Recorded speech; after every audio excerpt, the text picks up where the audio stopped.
Merhaba arkadaşlar, yeni bir projeyle birlikteyiz. Yine ilginç konuları işlemeye devam edeceğiz. Bugünkü projemizde manyetik alanı kullanarak araçlardaki kavrama sistemini ve fren sistemini yapmaya çalışacağız. Yani biz araçlardaki kalkış ve duraklama esnasında frene bastığımız andaki o balataların etkisini tamamen manyetik alanla ortaya koyabilir miyiz? Bunları test edeceğiz. Tabii ki bunu test ederken iki metali de karşılaştırmış olacağız. Bunlardan birisi bakır, diğeri ise alüminyum. Bilindiği gibi elektrik akımının iletilmesinde bakır, alüminyum kullanılmakta. Özellikle bakır bu konuda çok verimli. En verimli olan metal ise altın tabii ki arkadaşlar. Bugünkü projemizde biz bu iki sistemin verimliliği ve yapılabilirliğini karşılaştırmaya çalışacağız. Tabii ki daha önceki projelerde Michel Faraday'dan çok fazla bahsettiğim oldu. Çünkü manyetik alanın ortaya konulmasında 1800'lü yıllarda Michel Faraday'ın bu konuda çalışmaları bulunmakta. Aslında Faraday şunu demişti bize: eğer siz bir iletken üzerindeki manyetik alanı değişirseniz iletken üzerinde elektrik akımını ortaya çıkarırsınız demişti. Hemen bunu gözlemleyelim. Evet, gerçekten de ledimiz ışık saçtı. Eğer siz iletken üzerindeki manyetik alanı sürekli değişirseniz iletken üzerinde elektrik akımı oluşuyor. Tabii ki bu tamamen atomik boyutta elektronların yer değişmesiyle olan bir süreç. Bunun üzerinde fazla durmayacağım. Tabii ki Ørsted bunun karşısında değil de buna denk gelecek bir açıklama yaptı aynı yıllarda. Eğer siz bir iletken üzerinden elektrik akımı geçirirseniz manyetik alan oluşturmuş olursunuz demiştir. Yani bir elektromıknatıs yapmış olursunuz. Peki bunu da hemen sizlerle paylaşalım. LED'imi çıkarıyorum ve elektrik akımı vereceğim bu kısma. Gördüğünüz gibi az önceki işlemin tersi oldu. Az önce mıknatısı hareket ettirdiğimizde elektrik akımı ürettik. Bobine elektrik akımı verdiğimizde ise manyetik alan oluşturduk arkadaşlar. Manyetik alanın büyüklüğü ise vermiş olduğumuz voltla, güçle doğru orantılı. Bakın şimdi 30 volta çıkardım. Tabii ki her tarafta mıknatıslar var. Ve bunlar neodyum mıknatıs, çok güçlüler. Elektronik eşyaları anında bozabiliyorlar. Şimdi gözlemleyelim.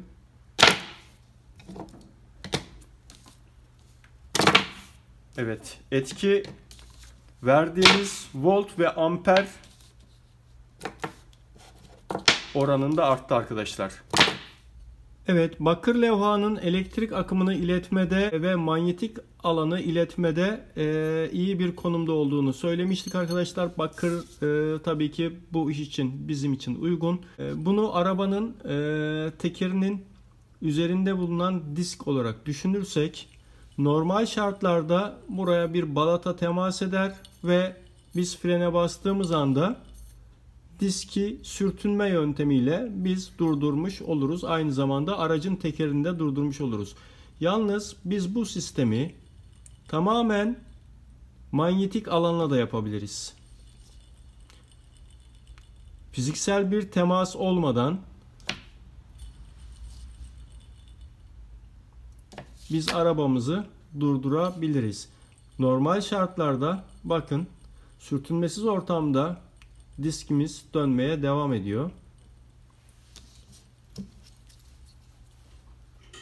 Manyetik alan bir sürtünme oluşturuyor ve oluşan sürtünme bakır üzerinde atomik boyutta elektrik akımı yani manyetik alan oluşturuyor.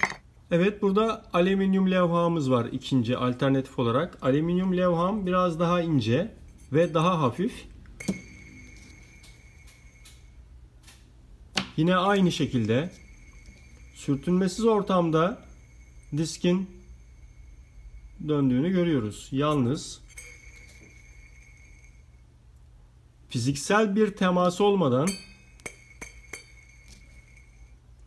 tamamen manyetik alanla diski durdurabiliriz arkadaşlar.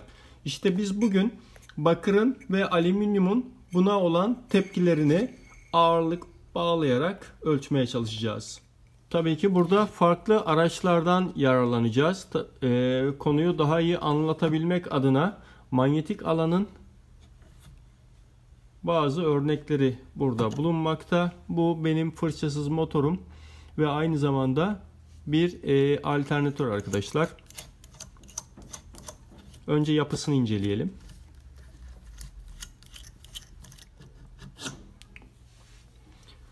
Evet, göründüğü gibi burada iki plakadan söz etmek mümkün. Bunlardan bir tanesi üst plakam ve altında yine alt plakam. Üzerinde nidyum mıknatıslar var. Gördüğünüz gibi SN şeklinde sıralanmış.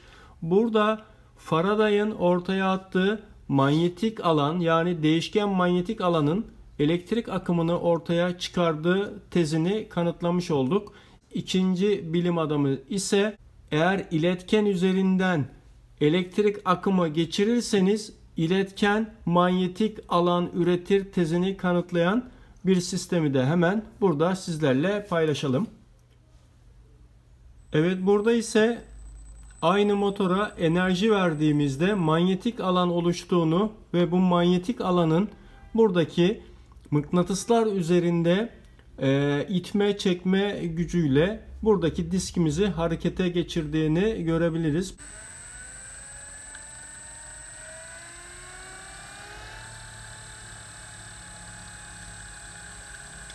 Aslında bakır ve alüminyum manyetik değildir.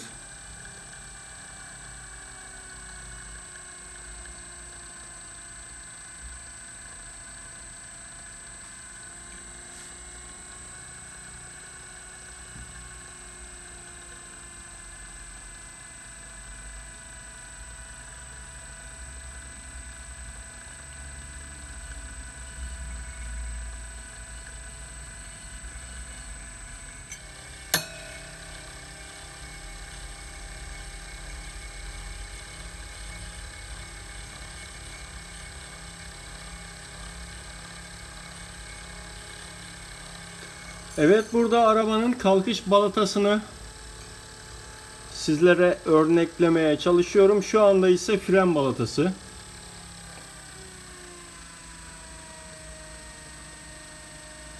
Bakır ve alüminyum plakayı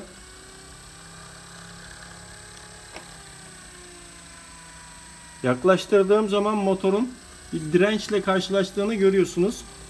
Birazdan tam üst levhada bunu test edeceğim.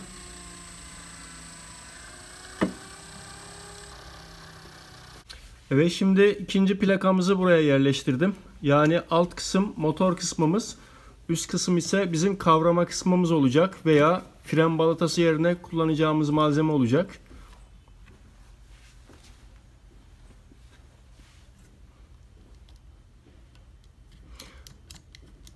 Fren balatalarında asbest ve antimon denilen iki kanserojen madde var arkadaşlar. Bu fren balatalarında ve diğer bizim debriyaj balatası dediğimiz balatalarda bu iki kanserojen madde şu anda bilindiği gibi en tehlikeli iki madde diyebiliriz. Eğer bu sistem araçlara uygulanabilirse yani iki balatadan kurtulmuş olacağız. Bakın şimdi daha iyi göreceğiz. Tabii motor şu şekilde bir... Evet, şimdi gözlemleyelim. Aracımızın debriyaj yani kavrama balatası diyelim. Üst kısım ise vites kutusuna hareketi ileten parça olarak tabir edilirse, gördüğünüz gibi arada şu anda bir mesafe var. 1 santim civarında mesafemiz var.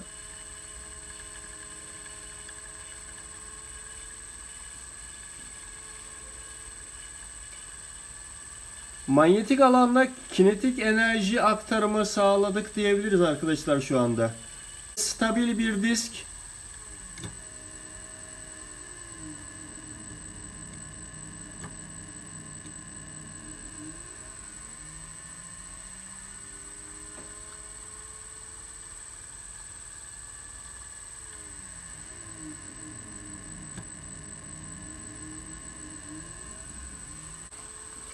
Buradaki hareket enerjisi tamamen ısıya dönüşüyor şu anda.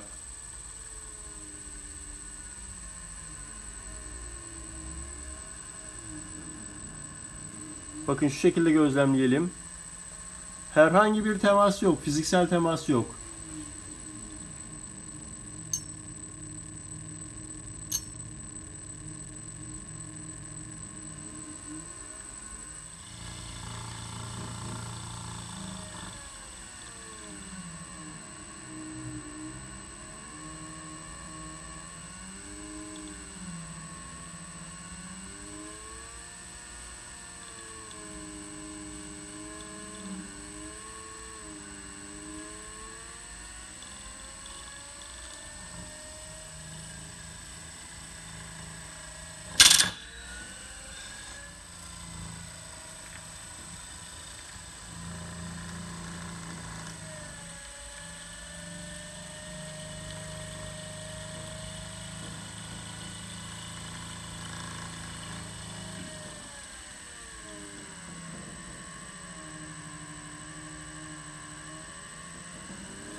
Evet, mıknatıslar fırlıyor arkadaşlar.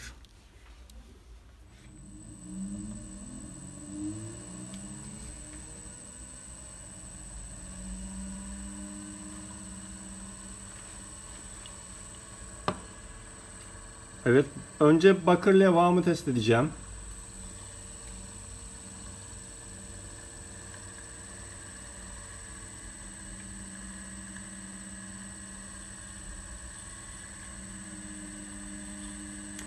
Herhangi bir fiziksel teması yok şu anda. Şu şekilde görebiliriz.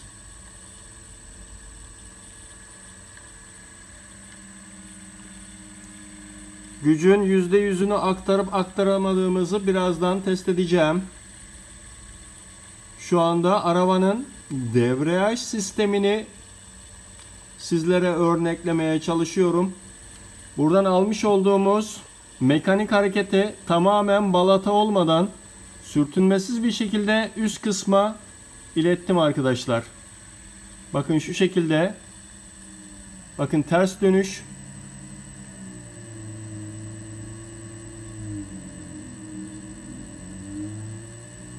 Hala mekanik bir iletişimimiz yok.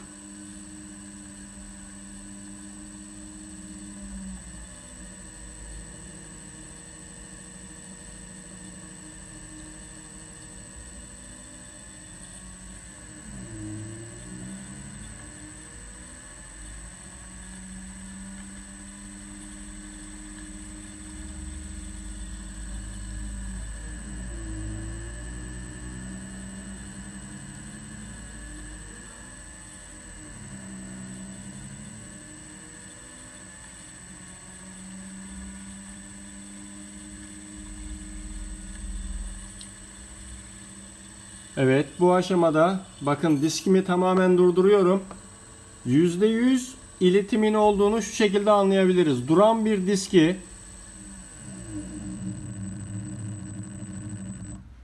evet, hiçbir mekanik temas olmadan direkt durdurduk arkadaşlar.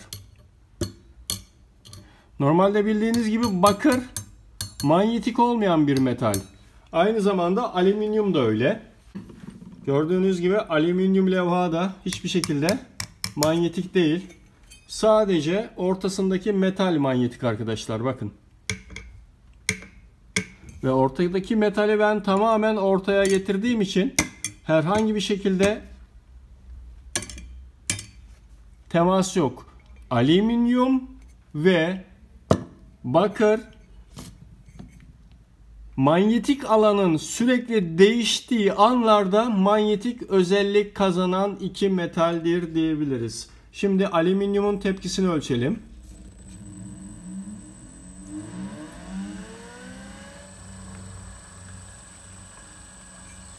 Şimdi alüminyum levhamı yaklaştırıyorum.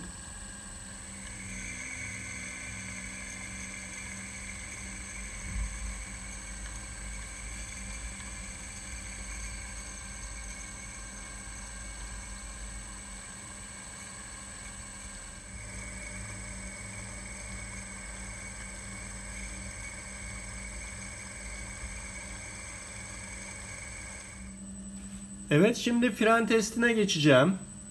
Alüminyum levha.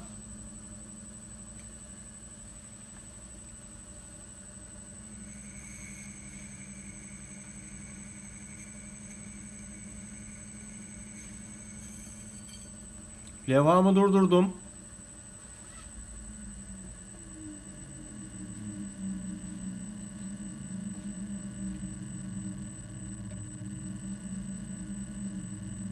Tam teğet durumda.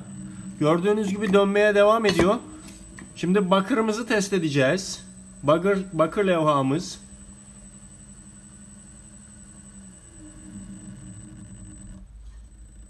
Evet, hiçbir teması olmadan gördüğünüz gibi direkt elektromekanik frenleme yaptık.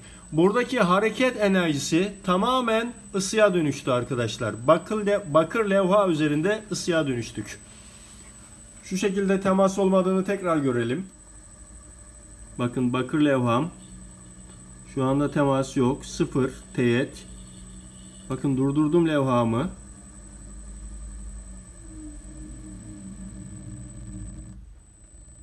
Temas olmadan, temas olsaydı şu sesi duyacaktık.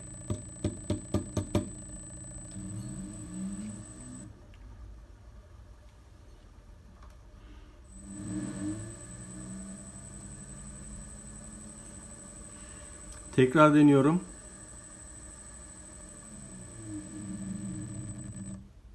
Evet, gördüğünüz gibi ani frenlemede etkili olmasa dahi yavaşlamada tamamen balata etkisini biz bu şekilde kullanabiliriz arkadaşlar. Yani manyetik etkiyi bu şekilde yani o ivmeyi manyetik alanın etkisiyle sönümleyebiliriz.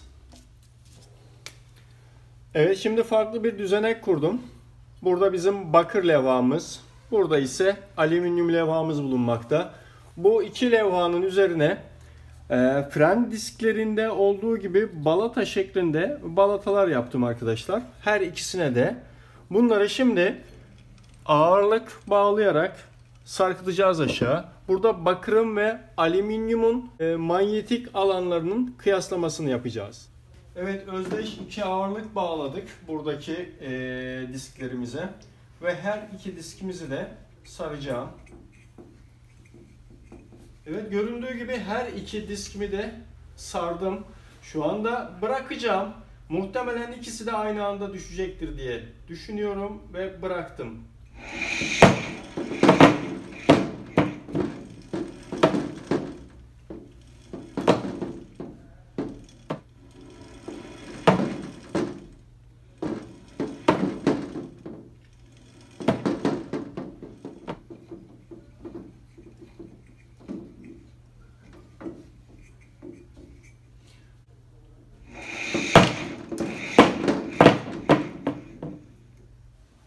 Evet, şimdi gördüğünüz gibi her iki tarafa da mıknatıslarımı ekledim. Mıknatıslar tamamen disklere teğet geçiyor. Yani disklerle mıknatıslar herhangi bir sürtünme yapmıyor arkadaşlar.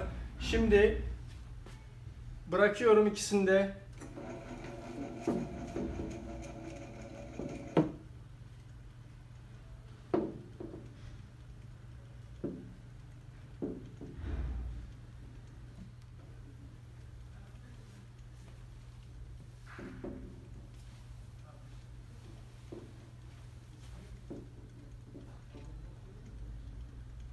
alüminyum levhayı gözlemleyelim.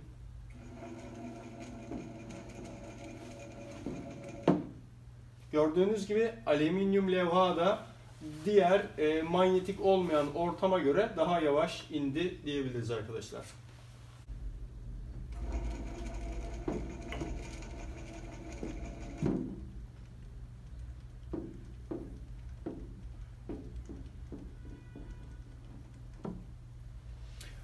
Evet arkadaşlar, bugün manyetik frenlemenin ne olduğunu sizlere anlatmaya çalıştım. Umarım faydalı bir proje olmuştur. Benzer projeler için kanalıma abone olup bildirimleri açmayı unutmayın. Yeni bir projede buluşuncaya kadar hoşça kalın, kendinize iyi bakın.